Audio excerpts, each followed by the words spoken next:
તો વાત હવે સતત વધી રહેલી ગરમી વિશે।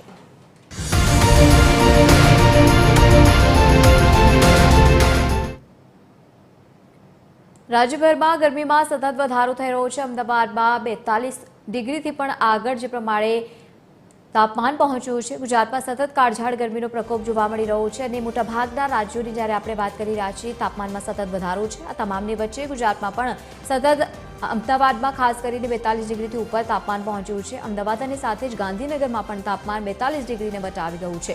તો બીજી તરફ અમરેલી સહિત સુરેન્દ્રનગર અને વડોદરા સહિતના શહેરોમાં પણ અસહ્ય ગરમીથી લોકો પ્રભાવિત થયા છે।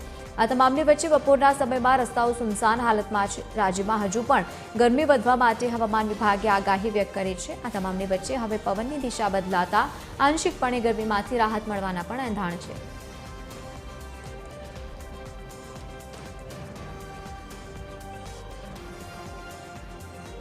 વધુ માહિતી સાથે સંવાદદાતા આયુષી યાજ્ઞિક આપણી સાથે લાઈવ જોડાયા છે। આયુષી, સતત ગરમીમાં વધારો થઈ રહ્યો છે। અમદાવાદ સહિત રાજકોટનું નામ સૌથી મોખરે છે। આવનારા સમયમાં અમદાવાદમાં કેવો માહોલ જોવા મળશે? હવામાન વિભાગની શું આગાહી?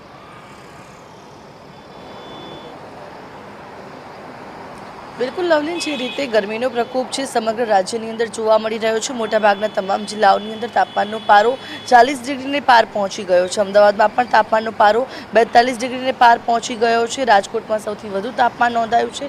अमदावादमां वहेली सवारथी जे रीते गर्मीनो प्रकोप छे ते जोवा मळतो होय ते प्रकारनी परिस्थिति होय छे, कारण के जे वहेली सवारथी सूर्यनारायण देवने उगतानी साथे ज जे लोको छे के जे गर्मीनो अहेसास करवा लागता होय छे। जो कि आवनारा दिवसोनी अंदर आ गर्मीमांथी आंशिक राहत छे ते मळवानी संभावनाओ छे, कारण के पश्चिमी तरफथी पवनो जे फूंकाई रह्या छे तेना कारणे हवे કેટલાક જિલ્લાઓની અંદર રાજ્યમાં તાપમાનનો પારો છે 2 ડિગ્રી સુધી ઘટી શકે તેવી આગાહી વ્યક્ત કરવામાં આવી છે। સૌથી વધુ તાપમાન રાજકોટમાં 43 ડિગ્રી નોંધાયું છે, જ્યારે અમદાવાદમાં 42.6 ડિગ્રી, અમરેલીમાં 42.1 ડિગ્રી, જ્યારે ગાંધીનગરમાં 42.2 ડિગ્રી તાપમાન નોંધાયું છે। એટલે કે ઓવરઓલ જોવા જઈએ તો મોટાભાગના તમામ જિલ્લાઓની અંદર તાપમાનનો પારો 40 ડિગ્રીને પાર પહોંચેલો જોવા મળી રહ્યો છે। વહેલી સવારથી લોકો ગરમીનો અહેસાસ કરી રહ્યા છે। પવનોની દિશા બદલાઈ છે, જેથી હવે પવનો ફૂંકાતા ક્યાંક ને ક્યાંક આંશિક રાહત છે તે ગરમીથી મળવાની છે લોકોને। અત્યારે આખી જે રાજ્યની અંદર હીટવેવની જે આગાહી કરવામાં આવી હતી તે પણ ક્યાંક ને ક્યાંક હવે 2 દિવસ માટે તેમાં પણ રાહત મળવાની સંભાવનાઓ છે। જો કે દરિયાકાંઠા વિસ્તારોની અંદર હોટ એન્ડ હ્યુમિડ ટેમ્પરેચર રહેશે, એટલે કે ગરમી અને બફારો બંને લોકોએ સહન કરવો પડશે, એટલે અકળામણની અનુભૂતિ પણ લોકોને થઈ શકે છે। એટલે કે આ પરિસ્થિતિની અંદર ક્યાંક ગરમીથી આંશિક રાહત મળશે તો ક્યાંક કાળઝાળ ગરમીનો પ્રકોપ છે તે લોકોને સહન કરવો પડશે। બિલકુલ આયુષી, આભાર સમગ્ર માહિતી સાથે જોડાવા બદલ। તો આવનારા સમયમાં રાજ્યમાં હજુ પણ ગરમી વધી શકે તેમ છે। તમામની વચ્ચે પવનની દિશા બદલાતા આંશિકપણે લોકોને ગરમીમાંથી રાહત મળશે।